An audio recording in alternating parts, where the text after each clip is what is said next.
finish this interview. So one goal I do want to talk to you about is the one that you scored against Merrimack earlier this season, because that was my favorite goal that you scored this entire season for a lot of reasons. One, because that goal tied up that game and helped your team win that game in a shootout against a really tough Merrimack team that really played you guys hard. But the best part about it was the photo that was taken after, with Cameron Wong hugging you and with the biggest smile on her face, and then with the Merrimack defender on her skates. So I have to ask you your reaction when you saw that photo, but just talk about that goal and how cool was it to sort of get that big goal to tie up that game and help your team win that game and get that extra hockey use point. Yeah, I just remember that game was just a very, very hard fought game by both teams. And it was just leaking down to the last few minutes. I think we're around like 4 or 5 minutes left, and we're like, okay, like we've been pushing all game, like this is our game, like we're right there. And like Corinne had scored that one goal to get us like right there, even closer. So we're like, okay, like this is our game. Everybody was like pushing for each other, like get out there, we're doing this. That was the mindset on the bench, and the coaches were like, we can do this. We know this is our game. So I remember the play so precisely. Like Megan Woodworth came around, like made a phenomenal play to get the puck from the D, gave it right up to Megan Duchesne, and you know what? She fired it on the net, and I'm coming in. I'm like, I was getting tired. I was gonna get ready to go for a change soon, but I was like, oh my god, it's on net. So I just remembered I just squeezed through, and the puck was right there for the rebound, and I just backhanded it and just enough for it to get in. And I remember turning around, and the Merrimack girl kind of had like a little bit of a grip on my stick, and I'm like, the puck's in the net. I'm just trying to celebrate. So then I end up trying to pull it, but then like she went down and my stick went down too. And then I look over and Cam's coming at me to celebrate. And I was like, ah! So I just threw my hands up in the air, and like she's like screaming and I'm screaming and everyone's going crazy. And like everyone was just hugging, and it was such an exciting moment for our whole team, because like that just really showed, that was the beginning of us showing like we can fight back from things. Like we were determined, this is our team, this is who we are. And like it was really, really just, it was awesome. Like it was so exciting. And that picture is so hilarious. I absolutely love it. Is that your favorite hockey photo of yourself? One of them for sure. I think I have it as a background of something on my phone. Nice. Um, just I think Cam's face is hilarious. It was the best. It was so awesome. Cameron seems like the hype woman of the team, if I'm not mistaken, just from an outsider's perspective. Yeah, you know what? There we have a lot of people who are very, very like hype on our team, but Cam definitely always has the most energy, and Mhm. it's awesome. So for sure, I would say she's our hype girl. I'm super excited to see her play one more year with UConn. Hmm. I am too. I'm so excited. Hearing everybody that's coming back, like, just makes you that much more excited, and like I'm already ready to go. Yeah. Yeah, no, it's only May, and I'm excited for the season to start in a few months, so it should be exciting. But I do want to enjoy summer because I don't want to get burnt out too quickly. For sure. Me too, but you know what? You always have that excitement. You always just want to keep Yeah. going. So Yeah. Now, I thought your team was I thought you were one of the best freshmen in Hockey East last year. Obviously, that's my opinion. I'm not just saying that because you're on the podcast. I really do believe that. thank you. And you have such a great shot and a great awareness on the ice that allows you to make good plays. So I want to talk about just the improvements that you made from your first game your freshman year to the last game of the season, because we obviously talked about the adjustments that you made. But what do you think was like the biggest improvement you made to your game this season? Yeah, you know what? I feel like going in as a freshman, like you always have the mindset, like you're just gonna go in there and like you're gonna do your best, you're gonna find your place, and like just try and keep improving your game as much as you can to like find your spot on the team and help out as much as you can. So I feel like going in, like my biggest thing after those first few games was improving my strength and like the time under pressure when you have the puck. So the coaches did help me out a lot with that, like including our off ice coach Joel DeMarco, who's absolutely phenomenal in the gym. So he really did help me get my strength up a lot. And then my coach is just helping me with making those like little plays under like time under tension. So just doing drills and practices where like you just always have someone coming on, you just have to make a decision before you get the puck. So they're amazing with helping with trying to get that to the next level. And then all the little things just started to come together. But obviously it's something that I can keep improving, and that I'm going to be trying to keep improving, because it's something that can always be just like getting better. So that's definitely another thing I'm focusing on in the summer: strength and making decisions under pressure. But those are for sure the things that I focused on this year to improve my game. Yeah, and I feel like it's definitely going to be super vital to improve that, because teams are going to be on you a little bit more next year because they sort of know what it's like, what you're like as a player based on Mm-hmm. experience. So just sort of improving that, like when they make their adjustments, you can adjust on them, and you could sort of just get better based on that. Yeah, 100%. I agree. Now, unfortunately, your team had a really tough February. You guys lost to Northeastern, Holy Cross, and then eventually Boston College ended your season in overtime in the Hockey East quarterfinals. What did you learn from your first playoff experience and your team's performance this past season that you think is going to help you out for your sophomore year? Yeah, for sure. It was definitely tough losing that early on in the playoffs because we definitely do think that we could have made a run for it, but you know what? Like everything happens for a reason and you can't go back in time and I do definitely think that we gave a good fight. Like especially being in playoffs, like it's different feeling. Like playoff hockey is very different than regular season hockey. Almost any player will admit that because everybody has that extra like that extra gear and like that extra push because you really want to get it. So I feel like Boston College, an amazing opponent. Obviously, we'd beat them in the past, and like we knew we could do it again. And coming out, they had gotten the lead on us, but I feel like showing our team showing that we could battle back, like goal after goal, like we were going one for one with them, and I feel like that showed a lot of heart and a lot of push. So that was definitely good for our team, and like that was a good lesson to learn because that's something that shows a lot of determination within our team and shows that we have that grit and we have that want for it. And you know what, things don't always go your way. Bounces don't always go your way. So it was unfortunate that we had to lose in overtime, but I think that it was really good learning experience, especially because our team's young. So we're gonna take that loss and we're not gonna let it happen again next year because now Yeah. we know how that felt. We know how crappy we felt in that dressing room and we don't want to feel like that again. So it's gonna give us that extra edge next year. Yeah, I feel like you learn more from your losses than you do from your wins sometimes. 100% yes. 100%. Now, we talked about the goals and expectations for your team next year. So I'll just ask, what was your favorite moment from your freshman year?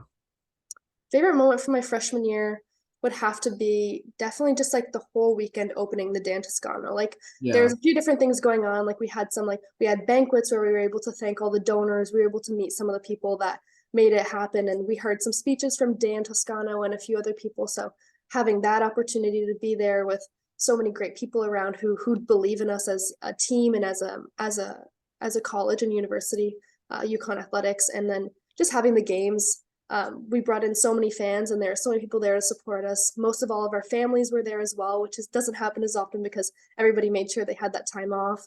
And then having the alumni there and then winning those two games that weekend Yeah. was absolutely amazing. So that was definitely my favorite part this year. Especially against Vermont, who was ranked at the time too. So that was a Yeah, big win. for sure, because they had beaten us previously in the year. So we're like, this is payback. This is the Hmm. opening weekend. We're not losing. Like, this is it. Let's go.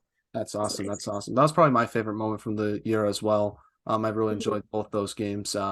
And yeah, I also think Dan Toscano's son, his name's Max, really Yes. great singer. I think he needs to be the main national anthem guy for the team.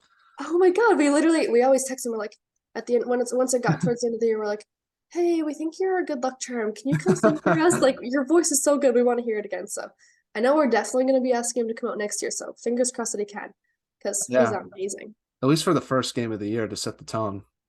For sure. I agree. Hopefully we can make that happen. Well, let's get back to the segment I like to call the non-hockey segment, where I ask you some non-hockey questions just to get to know you a little bit more off the ice. Cool. First one is, what music do you like to listen to? I'm somebody who kind of likes to listen to like kind of like 2000 songs. Like I'm a big Taylor Yeah. Swift fan, so I definitely like to listen to her. I also really like country music. I know some people don't like country music, but I love it. And then before games, it's like a mix of kind of everything. Like I got some rap, some rock, just like that's kind of a different phase, but more country, kind of like pop music normally. Yeah, I'm a bit of a mix of everything. I have a genre for every genre of music, playlist for every genre of music. So, whatever mood I'm in, I just go to that playlist. But I do Yeah. like pop, definitely guilty pleasure of mine. And then country, I sort of gotten into it the last few years just because I worked for a baseball team. Oh There are a yeah. lot of them from the South and West Coast, and country Mhm. music's huge up there. So that's sort of how I got into it. And now I definitely there's certain country artists that I like to listen to, like Morgan Wallen and Thomas Rhett. So shout out to those guys. Yes, love Morgan Wallen, Luke Combs, some of my favorites. Luke Bryan, Hmm. they're so good. But yeah, country music's definitely huge down here. So I kind of grew up with it. So obviously Yeah. I love it. Yeah. And are you going to see Taylor Swift in concert? I don't know if she's coming up to Canada or not. I don't know. I think she's probably coming up here eventually. She'll release international dates, but I don't know. I might be too busy. It's very Mhm. expensive as well. So I'll just watch the highlights online. Not too Yeah. bad, Yeah. You know it's going to happen when you're in the middle of the season. That's definitely obviously. going to happen. Probably. And I'm just like, you know what? It is what it is. Yeah. I'll watch the live streams that people have online. Now, what is your guilty pleasure TV show? Guilty pleasure TV show. Grey's Anatomy, for Mhm. sure. I've watched that show probably like too many times. So that's the one. I don't really watch too much TV, but I don't know if Outer Banks would be considered a guilty pleasure show, but I do like watching that. That's one of the few shows I do watch, so I'll Hmm. probably say that. But I don't even know if that would be considered guilty pleasure or not. That's fair though. That's a good show. I It is recommend very good. I'm finishing up season 3 right now. I it. need to keep chipping away at that. I'm not good. I'm not a good binge watcher. Oh, that's funny. Now, what is your most embarrassing hockey moment? Oh, I know everyone's always got a few. Um, Mine's probably gotta be I played boys hockey when I was younger, so I was probably about 12 years old, somewhere around there, and I was the only girl on my boys team, so like they were always super protective over me when it came to games and stuff. But um, I just remember we were in OMHA semifinals against Welland, and they were really good. So it was like a big thing. And like it was the last few minutes of the game, and we were on a penalty kill, and like I had the puck down low, and I was just trying to keep it away, and then all of a sudden someone just comes in and lays me out, and I was like, so I'm on the ground, like knocked out, Oh and wow. there's of course there's a video of it. Uh, uh, So like all that's the guys were kind of like around there, like getting him off, and like I get like taken off the ice, and all I know is like I'm sitting in the dressing room, like my head's pounding, and I'm like, oh my god. But we won, but they all come in, Brooke, you got wrecked. Thank you. So my name for the rest of that year was hashtag wrecked because that's all the guys would call me. And we had a video session that next day before our next game. The first clip that was on there, me getting hit. And Yeah, then they all thought it was so funny. So I was so embarrassed, but I was like, ugh, we won. I'll just take it.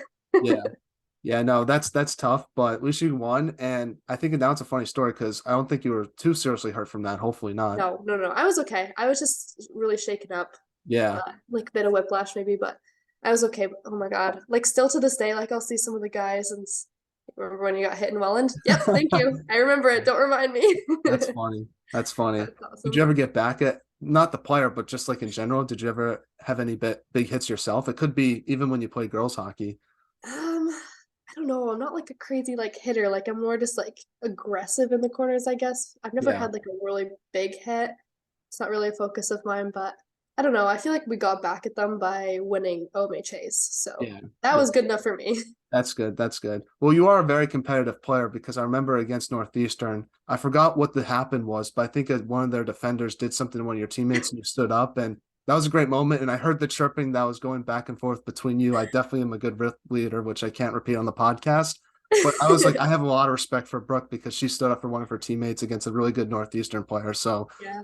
that moment, I already had a lot of respect for you then. But when I saw that, I was like, Brooke Campbell's one of my favorite players on the team now. Thank you. Yeah, no, definitely. I'm like, I'll always stand up for my teammates, but I'm never gonna like try and like intentionally hurt anybody or do anything like that. Like, there's no need for that. But aggression is like something else. Like, you're good to be aggressive in games and like stand up for your teammates. Like, don't take That's a good anything from short me. battle. I think the women's game needs that sometimes. Exactly. Like, it's just good competitiveness. Uh, but getting back to the non-hockey segment now, what would the perfect day look like for you? My perfect day would probably be like just like being able to sleep in a little bit, getting breakfast with like my friends or my family, just like kind of like chill. Um, getting on the ice for a couple hours and probably just like I just love doing like 3-on-3 scrimmages. So like maybe having like a little 3v3 tourney with some of my friends, just for fun, like and then just like going out for dinner after and then watching a movie and just like relaxing at night. I really like the chill vibe, but like obviously Yeah. still getting hockey in there because it's the best. I think for me, it would probably be if it was winter time, probably going to a hockey game and Mhm. having fun with my friends and then having dinner afterwards. And if it was the Mhm. summer, going to a baseball game and having dinner and having fun with my friends afterwards. So that would probably be my perfect day. Yeah, for sure. In the winter, going out and playing like pond hockey outside, one of my favorite things ever. And then you get like hot chocolate from Tim Hortons after. So Yeah. fun. Hmm. I never really got to play pond hockey. The ponds wouldn't really freeze up that much up here in New England, but I did play street hockey a lot growing up. And some of Hmm. my best memories were me and my best friend, who was also my neighbor, Ben. We would play street hockey for like hours every day after school and then on the weekends. And I honestly feel like became such a better player from just those street hockey battles, even though he Hmm. would put me in the goalie pads all the time. Yeah, no, those are the best moments. Like when I was younger, my neighbor Owen Pogue, he was on my boys team for a while, and like every once in a while, it's like we're playing like hockey in the driveway, and then one other guy shows up, and then another one, and then eventually we're in the road with two nets, and we got like our whole team out there just playing roller hockey and street hockey. And all you hear is car, and you're like moving the nets. Oh, those are the best memories. Yeah. We used to have this game where we would pretend to be NHL players. So I was David Krejci from the Bruins and he was Mike Richards from the Flyers. And that would have like a scenario of like going to the game, warming up, playing each other. It was just like, that's like a game that we used to play all the time. And that always makes me laugh thinking about it now. Oh, those are so fun though. Like those are the best memories for sure. Now let's talk about some of your teammates. First one is who's the funniest on the team? Funniest on the team, Riley Grimley or Cameron Wong? Who has the best style on the team besides yourself? I saw some of the pregame fits that you guys showed up with, and I thought you had some good outfits. So I'll give you a shout out for that. Thank you. I'd probably say Kat Stockdale or Cam Wong again. Yeah, her Kat Stockdale and Jada Habish seem like they're like a good duo with the pregame outfits. I feel like they have to be together Oh constantly to yeah. get one. Yeah, no, they lived together this year, so like they're always walking together and like their outfits were always on point. And then, like where they're walking through, I'm like, yes, that's so good. Like just getting so hyped. I love it. Now for the senior year, they have to always be together when they show up for the rank. Like that's a requirement. I agree. I'm gonna tell them that. Just gotta walk in together for the pictures. Now, speaking of UConn teams, if you could play for on another UConn sports team, which one would it be? I would probably say either softball because my roommate from this year played softball. And I think that would be pretty cool to play with her. Or volleyball. I've always liked playing volleyball. I grew up playing just like volleyball for fun with my brother, so I think it'd be cool to play volleyball. I'm just not tall enough. Yeah. I went to a softball game last year. Very underrated sport. I really been enjoying watching it. And I watched the game against Villanova, yes, a couple of days ago. That was pretty Mhm. tough. Yeah. But I will say, shout out to the UConn softball team because I'm starting to get into softball a little bit this year just by watching them play.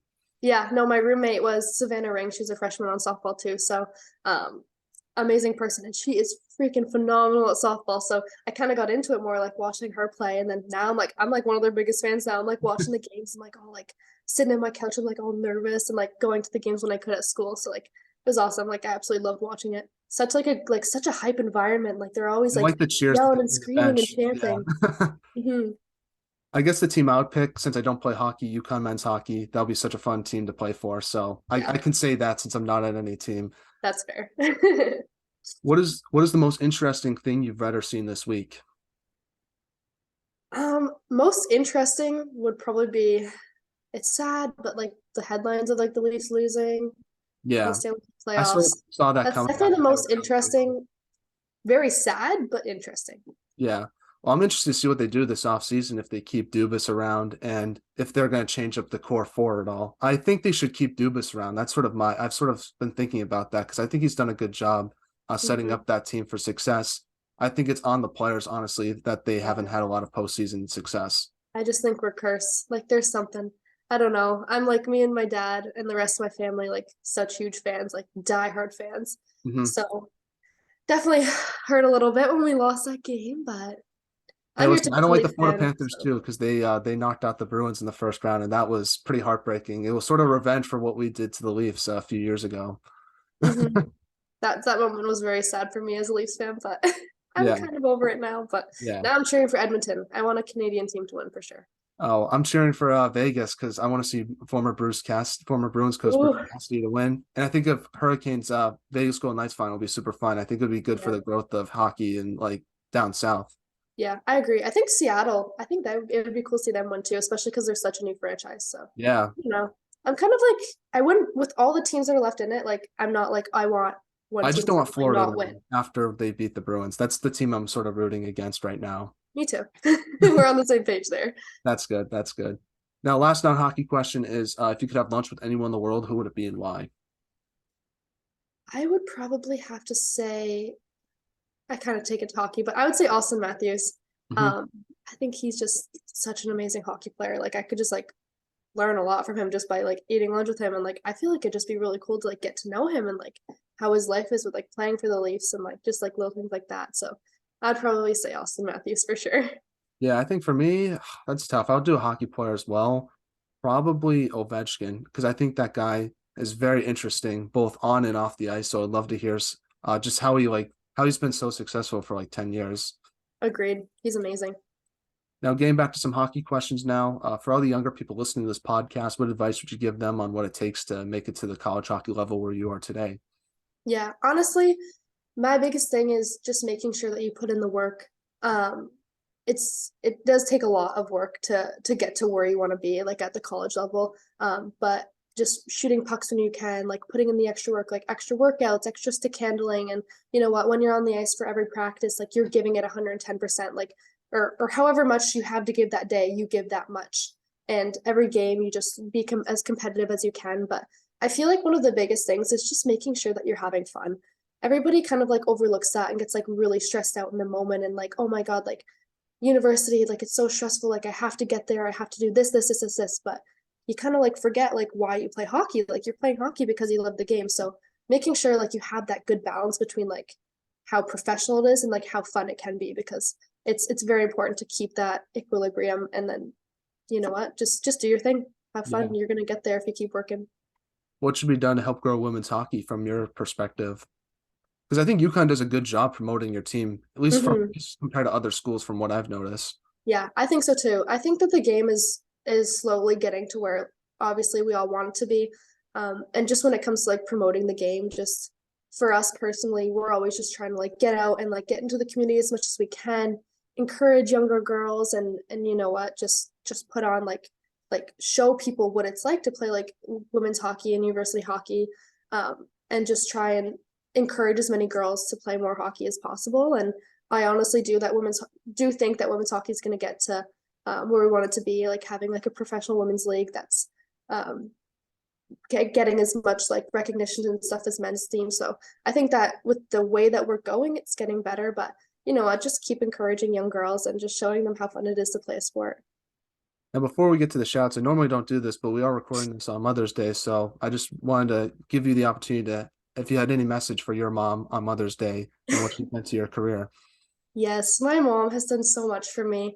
It's honestly unbelievable. Like she's been my number one supporter from day one. Like she wanted me in ballet shoes, but you know what? When she saw me in the hockey skates, she knew that that was like that's where I need to be. So ever since then, like she's been at every game, she's been at every practice. She has endured the cold and everything going on, the travel days and the tears and the excitement. So just like huge thank you to her, and I love her so much and like so thankful for her everything that she's done for me, getting me to practice and everything. And a shout out to my grandma, because you know what, my both my grandparents, but specifically my grandma for Mother's Day, they've been huge supporters for me as well, like always being at the games no matter what they have going on in their life. So I love them all so much.